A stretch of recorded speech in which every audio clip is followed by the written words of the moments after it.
सर्वांना क्रांतिकारी जय भीम जय संविधान। भावांनो, स्वतंत्र भारताचे पहिले कायदेमंत्री डॉक्टर बाबासाहेब आंबेडकर बरोबर यांनी स्त्रियाच्या हक्कासाठी हिंदू कोड बिल लिहिलं। पण काही नाबालिग असे आहेत त्यांना अकलीचा भान नाही बरोबर। अकलीने गरीब असलेले थोडे बुद्धीचे गरीब, तर हे भाडगावचे लोक काय म्हणतात की करुणा यादव, ठीक आहे, करुणा यादव 17 वर्षीय नाबालिग मुलगी, हिचा डॉक्टर बाबासाहेब आंबेडकरांनी बलात्कार केला। हे असे स्टेटमेंट देणारे मूर्ख लोक, यांना अक्कल नाही की आपण काय बोलतो का नाही, आपण कुठल्या व्यक्तीबद्दल बोलतोय, ठीक आहे। तर अशा भाडखाऊ लोकांना आपण सारखा कायद्याचा चोप देत असतो। तर आता अगोदर हा व्हिडिओ बघा एक वेळेस।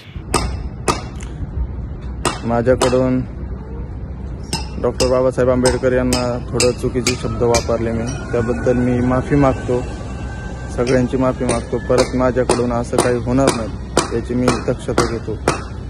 परत मी असं काही टाकत नाही। तर मी परत काही बोललो तर माझ्यावर कारवाई करा, क्षमस्व, सॉरी, मी परत काय असं बोलत नाही, सॉरी। बघितला भावांनो, पण जेव्हा आपण ह्या अशा मूर्ख लोकांना संवाद घालतो, यांच्याशी कॉन्टॅक्ट करतो, तेव्हा यांच्या बुडामध्ये सारखी पाचर जाते। यांना कळतं की आपण चुकीचं वक्तव्य केलं आहे, आपण चुकीचं बोललो आहे। पण अशा मूर्ख लोकांना आपण कायदेशीर कारवाई करत असतो बरोबर। पण अशा काही मूर्ख लोकांना हे काय करतात की नाबालिग असतात बरोबर, यांचं आयुष्य खराब ना हो याच्यामुळे आपण पोलीस केस करत नाही।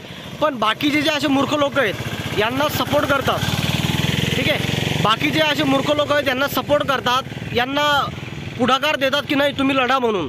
पण अशा मूर्ख लोकांना सांगू इच्छितो, तुम्ही जर आमच्या चपक्यात पडले तर तुम्हाला माफी नाही। हा मुलगा सुशिक्षित आहे, शिक्षण घेतोय, त्याच्यामुळे याच्यावर पोलीस केस केली नाही, याला माफ केलं आहे।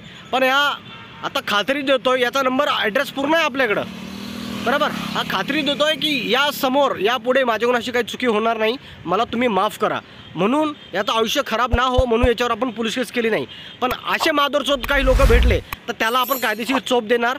पण एक भान राहू द्या, तुम्ही कुठल्या व्यक्तीबद्दल बोलताय बरोबर, याचं भान राहून तुम्ही व्हिडिओ बनवा, कमेंट करा, आणि कुठल्या व्यक्तीबद्दल कमेंट करता याचं सुद्धा भान राहू द्या। नाहीतर आमच्यासारखे भीमसैनिक तुम्हाला पुरेसे आहेत तुम्हाला कायद्याचा चोप देण्यासाठी। तर भावांनो, कमेंट करा व्हिडिओ कुठून बघताय कुठून नाही, आणि असे जर काही जातीवादी कंटेंट भेटले तर त्यांना नक्कीच कायद्याचा मार द्या। जय भीम आणि जय संविधान।